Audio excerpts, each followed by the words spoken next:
Welcome back, my duelist friends. Casual Duelist here, and it's another Friday, which means another deck. And I've been wanting to build a new Esperoba-based Jinzo build since I saw Jinzo go up to the 2-ofs, and gonna just get that done today. So first things first, I couldn't decide on a skill, so you guys let me know in the comments which one you prefer with this deck.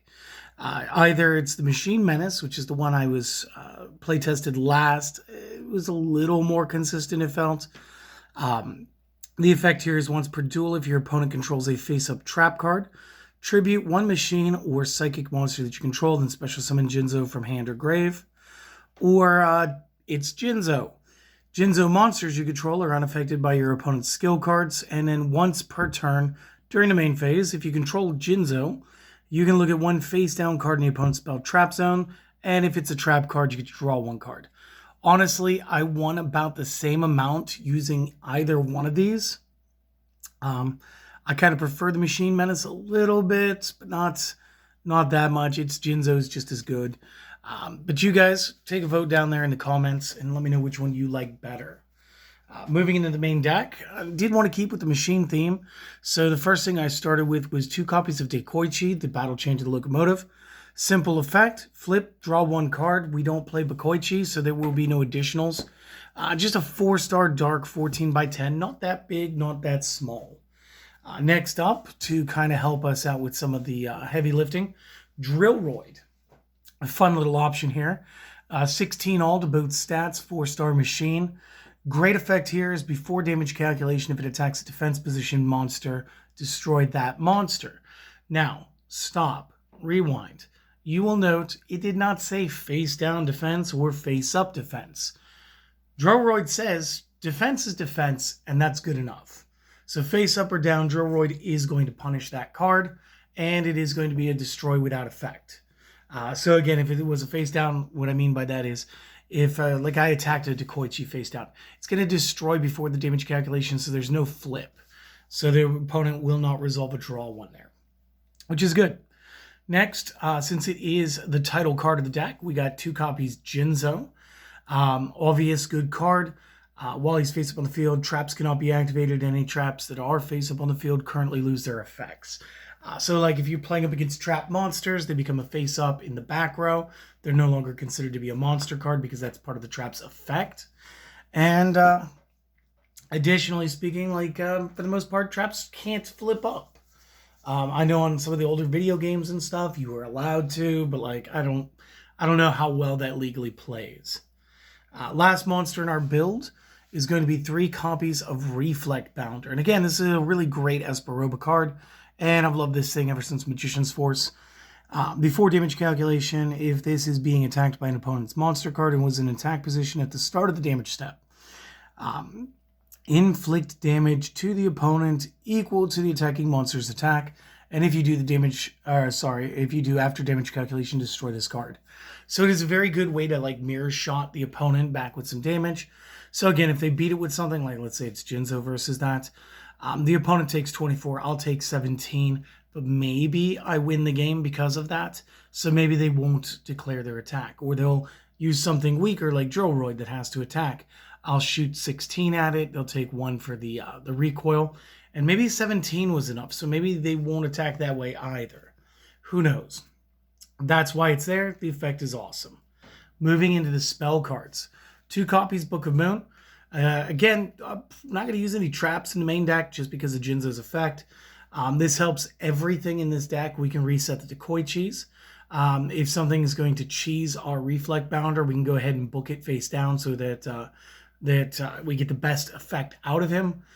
We can set up KOs for the Drillroid doing this. And of course, we can protect Jinzo. Next up, I have a single Cosmic Cyclone. Again, back row, not as necessary. There is a Night Beam a little bit later. But I did alphabetize everything, so it'll be a second. You guys know why this is good. Next up, I'm going to be using 2 copies of Half Shot. So let's talk about this. I did a whole spotlight on this card a while back, and for a couple reasons. First off, it's quick play. You guys see the little lightning bolts. You guys know what that means. But this card does get looked over most of the time. So the effect, target a face-up monster card on the field. It cannot be destroyed by battle this turn. Also, its attack is halved until the end of the turn. So we have a couple of options to use this. Maybe our opponent's just trying to cross Jinzo off real quick. Maybe we need to prevent that. So we can actually half shut the opponent's monster or our own, whichever one is more clever. We'll just go ahead and do that.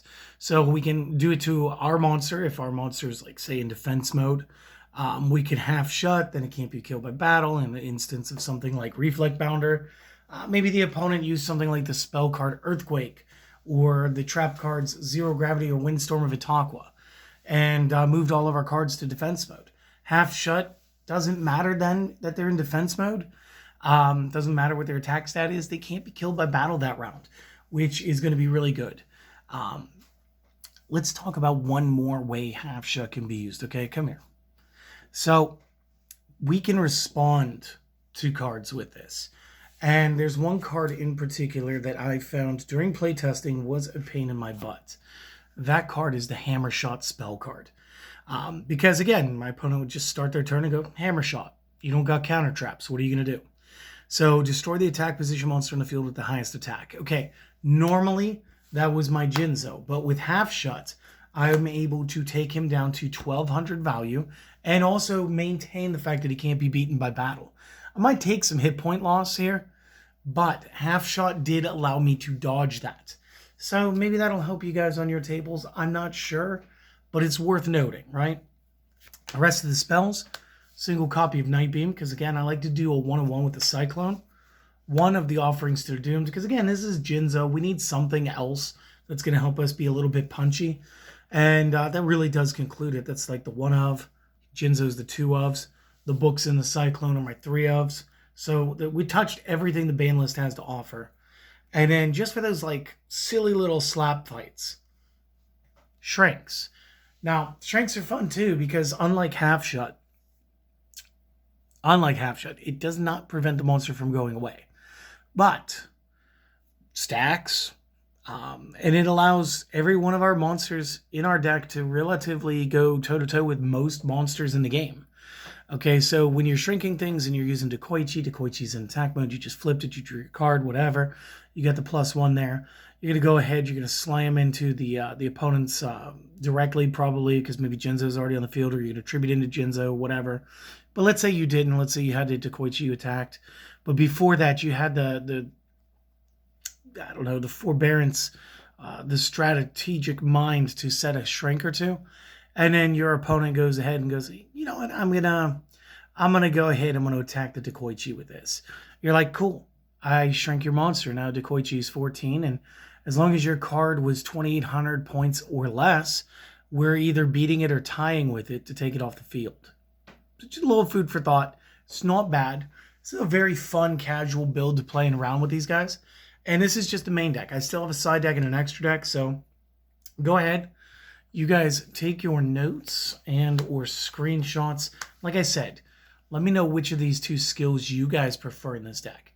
And then I'll be back in just a second with the rest of it, okay? Just un momento. All right, moving forward, the side deck. So first thing I did was I added 2 Dahlgren, the Flame Mad Kaiju.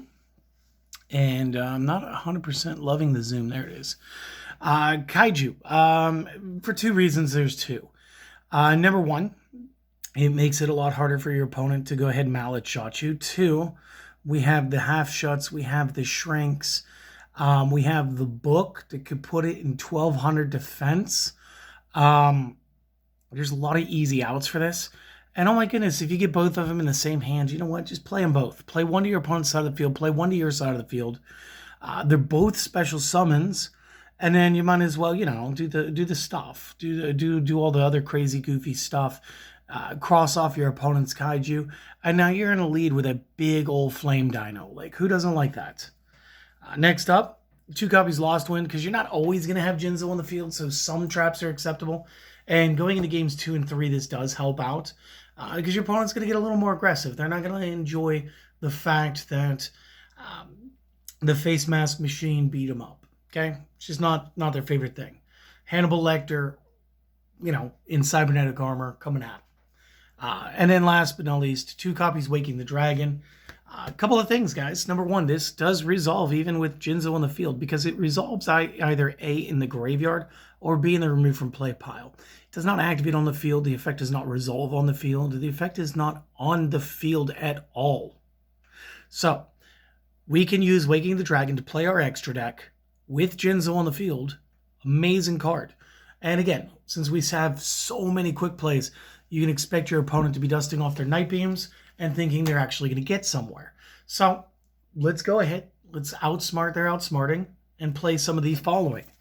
Again, it's my generic 6. Blue Eyes Ultimate, Cyberblader, Cyber End Dragon, Destiny and Dragoon, Ojama King, and of course, the Thousand Eyes Restrict. They are some of the best fusions in the game. They are the best generic fusions, in my own opinion, for use with Waking the Dragon. And again, a lot of them aren't going to break your bank because structure deck, structure box, structure box, structure box, structure box. This one's like maybe $6 for a copy. And you're not ever really going to need more than one copy in a speed duel format. At least not in the current format. I can't see a need for that. But this is the deck. I do hope that you guys have enjoyed it. And if you have, please continue to support me as you guys have with the like, the comment, the subscribe. Tell your friends about the channel. They might be interested. They might not be. It's okay.